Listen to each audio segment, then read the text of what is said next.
La chute des corps plutôt que la gravitation, même si elle arrivera dans un second temps. Moi, j'entends très souvent dire que ce qui compte en science, ce sont les faits, c'est l'observation. Et je vais essayer de vous montrer que, en fait, c'est tout le contraire, que le réel n'est pas du tout exhibitionniste, qu'il est même très mauvais pédagogue en matière de lui-même, et que ce n'est pas en observant les phénomènes qu'on peut déduire de façon de plus en plus exacte les lois qui les gouvernent. Et ce que je vais même essayer de montrer, c'est que les lois physiques, les plus importantes, celles qu'on est capable d'apprendre à l'école, par exemple, sont des lois qui contredisent l'observation. En tout cas, qui la contredisent brutalement et réclament ensuite qu'un travail d'adaptation soit fait pour qu'on comprenne comment des lois qui contredisent l'observation l'expliquent quand même. Voilà. Et donc l'exemple que j'ai choisi, c'est la chute des corps parce que, comme tout le monde, je suis impressionné par le fait que des physiciens du XVIIe siècle, j'ai nommé principalement Galilée, ont trouvé la bonne loi de la chute des corps à une époque où il n'y avait pas de données, très peu de données. Ce qu'on voyait, et Aristote l'avait remarqué lui-même, c'est que les corps lourds tombent plus vite que les corps légers. Ça, c'est l'évidence. Et cette loi, d'ailleurs, a été enseignée pendant des siècles sans jamais être remise en question. Et Galilée, lui, s'est posé la question de savoir si cette loi était vraie. Elle est conforme aux observations en apparence, mais est-ce qu'elle est vraie? Ce qui n'est pas exactement la même question. Il a démontré qu'elle était fausse. Il a trouvé la bonne loi, qui est la loi qu'on enseigne aujourd'hui, et il l'a fait grâce à ce qu'on appelle des expériences de pensée. Alors, une expérience de pensée, c'est une sorte de contradiction dans les termes, c'est presque un oxymoron. Expérience de pensée. Ça consiste à faire une expérience sans faire d'expérience. En tout cas, sans instrument, sans dispositif particulier. En fait, c'est une expérience qu'on fait dans son cerveau, c'est-à-dire c'est le cerveau qui sert de laboratoire et qui permet de tester des hypothèses, de voir ce qui se passerait si. Donc, qu'est-ce qui se passerait si? Ça veut dire qu'on pose une question qui nous place d'emblée dans un monde contrefactuel. On n'est pas dans le monde empirique, on est dans la réflexion à partir d'une loi qu'on suppose vraie, et on regarde ce qu'elle impliquerait dans telle ou telle situation qu'on ne peut pas réaliser, mais qu'on peut imaginer, pour voir ce qu'elle a dans le ventre, ce qu'elle implique. Et donc, c'est un stratagème intellectuel que Galilée invente, qui permet de faire en sorte que le monde décoïncide d'avec ce qu'il nous montre. On fait un pas de côté, et faisant un pas de côté, on invente des concepts, on fait des hypothèses qui font que ensuite on est mieux armé pour venir interroger le monde empirique tel qu'il se livre directement. Alors la question de la chute des corps, on pourrait dire qu'elle a été résolue, en tout cas pendant un temps très long, par Aristote. Et quand on parle d'Aristote ou même de Galilée, on doit prendre garde au fait qu'on a tendance, quand on parle d'un phénomène que nous connaissons bien aujourd'hui, à rétroprojeter ce que nous savons dans ce qu'il pensait. Par exemple, Aristote, si vous le lisez dans un livre qui s'appelle Traité du ciel, un livre absolument incroyable, d'ailleurs, il répond à toutes les questions qu'on peut se poser. Et Aristote ne considère pas la gravitation, comme on dirait aujourd'hui, ou la pesanteur même, comme une force extérieure qui s'applique aux objets. Nous, on pense comme ça. La gravitation s'applique aux objets et les fait tomber. Pour Aristote, non. Pour Aristote, il y a des corps qu'il appelle pesants, dont la place naturelle est d'être en bas. Et donc la chute d'un corps pesant, c'est une action du corps, une sorte d'élan qu'il se donne à lui-même pour atteindre la position spatiale qui lui correspond, c'est-à-dire le bas. Donc c'est une action que le corps exerce sur lui-même et non pas l'obéissance passive à des lois qui s'imposeraient à lui. Donc déjà, il faut comprendre cette différence. Il y a des corps pesants dont la finalité réclame qu'ils aillent en bas, qui est leur lieu naturel, et puis il y a des corps qui ne sont pas pesants, qui sont légers, qui vont vers le haut. Et les corps pesants, la question est de savoir comment est-ce qu'ils tombent. Et Aristote écrit cette phrase dans le Traité du ciel, Si un poids donné parcourt une distance donnée en un temps donné, un même poids plus quelque chose parcourra la même distance en un temps plus court et les temps seront inversement proportionnels au poids. Par exemple, si le demi-poids se meurt en tel temps, un poids double se mouvra en la moitié de ce temps. Et donc ce qu'il dit, c'est finalement qu'un corps tombe d'autant plus vite que son poids est plus élevé. Un corps qui est 100 fois plus lourd qu'un autre tombe 100 fois plus vite. Ça a été enseigné pendant des siècles. Et déjà, on peut se demander si c'est vrai, simplement en se basant sur l'observation. Imaginez une pierre qui est 100 fois plus lourde qu'une autre pierre. Est-ce que vraiment vous allez la voir tomber 100 fois plus vite? Je rappelle qu'à l'époque, la notion de vitesse est mal définie, en tout cas de vitesse instantanée n'est pas définie. Une vitesse instantanée, c'est une dérivée par rapport au temps, notion qu'Aristote ne connaît pas, que Galilée d'ailleurs non plus ne connaît pas. Mais on a du mal à imaginer qu'un caillou puisse tomber 100 fois plus vite qu'une autre pierre, ou 1000 fois plus vite s'il est 1000 fois plus lourd. Bon. Et d'ailleurs, Galilée, et là je saute les siècles, on arrive au début du XVIIe siècle, Galilée publie un ouvrage en 1638, donc peu de temps avant sa mort, en 1642. C'est pas lui qui parle, il se cache derrière le nom d'un personnage qui est un ami, un de ses amis florentins qui s'appelle Salviati. C'est lui son porte-parole, mais il a eu assez d'ennuis, quoi. Il avance à visage découvert. Et voilà ce que dit Salviati. Je doute qu'Aristote ait jamais vérifié s'il est vrai que deux pierres, dont l'une est 10 fois plus pesante que l'autre, et qu'on laisse tomber au même instant d'une hauteur de 100 coudées, aient des vitesses si différentes que la plus grande touche déjà terre alors que l'autre n'a même pas descendu 10 coudées. Donc là, c'est un fait d'observation qui crée le doute. C'est-à-dire, est-ce que vraiment Aristote a raison de dire que la vitesse de chute est proportionnelle à la masse des corps? Et ce doute va évidemment ouvrir une brèche qui va permettre à Galilée de poser des questions qu'auparavant personne ne posait, au nom de ce qu'on appelle l'ipsédixitisme. Ipsédixitisme est un mot un peu savant, qui vient du latin évidemment. Ipse dixit, ipse, le maître lui-même l'a dit. Le maître l'a dit, donc l'affaire est close. On ne va pas remettre en cause ce qui a été tranché par le maître. Le maître, en l'occurrence, c'était évidemment Aristote. Et Galilée est un des premiers à oser remettre en cause la pensée d'Aristote relative à la physique et à interroger le monde autrement. Bon. Il fait quand même des expériences. Par exemple, il observe que si on laisse tomber un caillou dans de la mélasse, il va être freiné évidemment et puis il va finir par s'arrêter. Si on fait tomber le même caillou dans l'eau, il va aussi être freiné par rapport à sa vitesse dans l'air. Et puis, il ne va pas s'arrêter, il va tomber simplement moins vite à une vitesse qui va finir par être constante.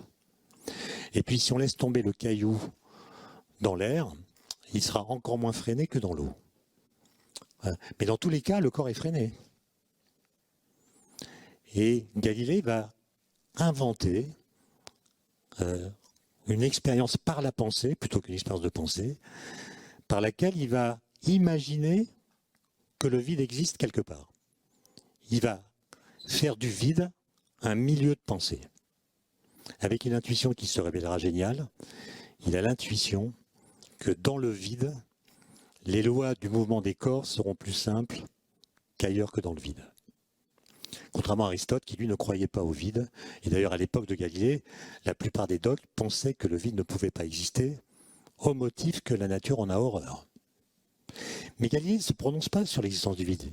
Sa question n'est pas de savoir si le vide existe ou non. Il s'agit d'inventer un milieu de pensée pour trouver les bonnes lois du mouvement et ensuite de voir comment ces lois du mouvement seraient modifiées si au lieu que les mouvements se fassent dans le vide, ils se faisaient ailleurs, dans l'air par exemple, ou dans un milieu résistant qui viendrait ajouter des forces modifiant le mouvement en question. Et il écrit cette phrase à l'issue des expériences qu'il a menées et que je viens de décrire. Nous avons vu que l'écart des vitesses entre mobiles de poids spécifiques différents augmente avec la densité des milieux. C'est alors qu'il me vint à l'esprit que si l'on supprimait totalement la résistance du milieu, alors tous les corps descendraient à la même vitesse. Sauf qu'il ne peut pas le vérifier. Puisque quel que soit le milieu dans lequel il fait une expérience, ce milieu a une certaine résistance, qu'il s'agisse de la mélasse, de l'eau, de l'air, etc. Et donc il invente une situation qu'il ne peut pas réaliser, et il a l'intuition que dans cette situation, les lois du mouvement, en l'occurrence de la chute des corps, seraient tellement simples qu'on pourrait facilement les mathématiser. Et ça, c'est une révolution. Il a écrit par ailleurs, le langage de la nature est écrit, la nature plutôt est écrite en langage mathématique, et c'est la première fois qu'il applique cette espèce de croyance qu'il a à une situation particulière, en l'occurrence la chute des corps.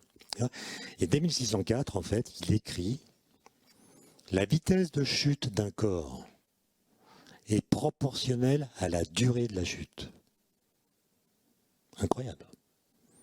Et elle est indépendante de la nature du corps, de sa masse, de sa substance, de sa densité. Elle est la même pour tous les corps. Donc il dit cette loi extrêmement simple, dans le vide, la vitesse de chute d'un corps est proportionnelle à la durée de la chute. Donc un corps qui tombe depuis 2 secondes va 2 fois plus vite qu'un corps qui tombe depuis 1 seconde. Un corps qui tombe depuis n secondes va n fois plus vite qu'un corps qui tombe depuis 1 seconde. Que ce soit une plume, une meule de foin ou une meule à moulin, c'est l'exemple qu'il va prendre. Alors, évidemment, ça contredit toute observation qu'on peut faire. Personne n'a jamais vu, au XVIIe siècle en tout cas, des corps de masse différentes tomber à des vitesses identiques. L'expérience de la tour de Pise qu'on cite toujours, évidemment, n'a jamais eu lieu. D'ailleurs, Galilée n'en parle nulle part. Elle vient d'être retirée d'ailleurs du guide touristique de la ville de Pise qui faisait sa publicité sur l'expérience de Galilée. Ça a été retiré du guide touristique de la ville parce que ça n'a jamais eu lieu. Et d'ailleurs, qu'est-ce qui se serait passé s'il avait fait l'expérience? Tour de Pise, 54 mètres penché, vous laissez tomber des corps de masse différentes, les plus lourds touchent le sol avant les plus légers, conformément à ce que Aristote avait indiqué. Donc l'expérience de la tour de Pise aurait simplement confirmé, même si les ordres de grandeur, les lois de proportionnalité n'auraient pas été observées, ce que Galilée avait déjà dit. Donc il n'a absolument pas fait cette expérience. En fait, dans le discours concernant 2 sciences nouvelles, Salviati, pour convaincre les aristotéliciens, invente une expérience de pensée absolument géniale, qui en même temps a un petit défaut logique, mais elle est suffisante pour convaincre que Galilée a raison. Voilà ce que dit Salviati. J'ai pas mis la phrase, mais elle est très courte, je peux la citer par cœur. Salviati dit aux aristotéliciens qui sont en face de lui, supposons qu'Aristote a raison. C'est-à-dire qu'une grosse pierre tombe plus vite qu'une petite pierre. C'est l'hypothèse de départ. Ensuite, et c'est là que commence l'expérience de pensée, je vais relier la grosse pierre à la petite pierre par une ficelle. Je les attache l'une à l'autre. Donc l'ensemble qu'elles forment est plus lourd que la grosse pierre toute seule. Imaginons qu'on laisse tomber cet ensemble d'une certaine hauteur. Que nous dit Aristote? Aristote dit l'ensemble formé par les 2 pierres est plus lourd que la grosse pierre, donc l'ensemble va tomber plus vite que la grosse pierre.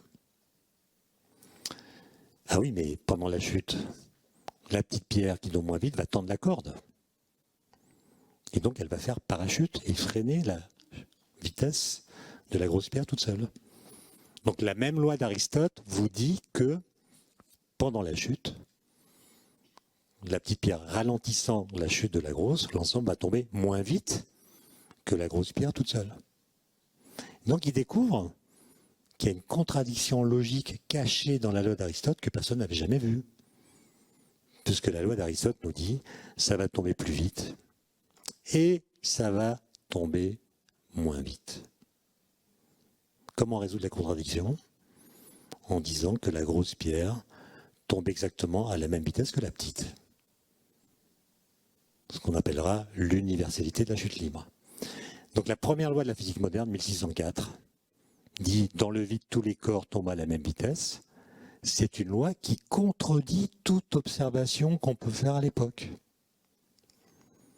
Ce qui inspira un philosophe des sciences du XXe siècle qui s'appelle Alexandre Koyré, cette phrase « Depuis Galilée, le pari de la physique moderne, c'est qu'on peut expliquer le réel par l'impossible. C'est-à-dire, on explique ce qu'on voit dans le réel par des lois qui, quand on les prend au sérieux, nous semblent impossibles parce qu'elles sont contredites par l'observation.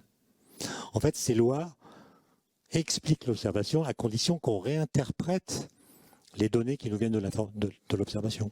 En l'occurrence, on dira, il y a la gravité qui fait tomber tous les corps de la même façon, quelle que soit leur masse, quelle que soit leur forme, leur volume, leur densité, leur substance. Tous les corps tombent de la même façon, sous l'effet de la gravitation.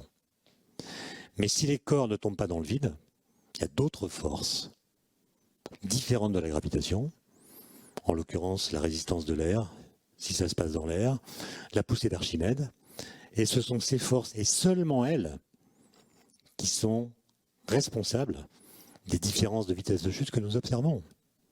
L'erreur d'Aristote étant d'avoir fait porter à la gravitation des effets qui ne viennent pas d'elle. Donc vous voyez comment une loi peut contrôler l'observation sans être pour autant déclarée fausse. Et c'est la découverte que le réel est masqué, le réel se cache. Les lois, en tout cas, qui gouvernent les phénomènes, ne sont pas directement visibles, elles ne sont pas directement accessibles. Et donc pour les trouver, il faut trouver des stratagèmes intellectuels qui nous arment conceptuellement d'outils qui permettent d'interroger le réel autrement. Pour le dire d'une autre façon, on pourrait dire que Galilée, dont vous percevez à quel point je l'admire, a inventé à la fois et en même temps la physique théorique et la physique expérimentale. Il ne s'agit plus d'observer, il s'agit de faire des expériences pour voir si les lois théoriques qu'on a pensées en amont sont validées par des situations particulières qui permettent de les tester. Et ça, Galilée l'a fait pleinement.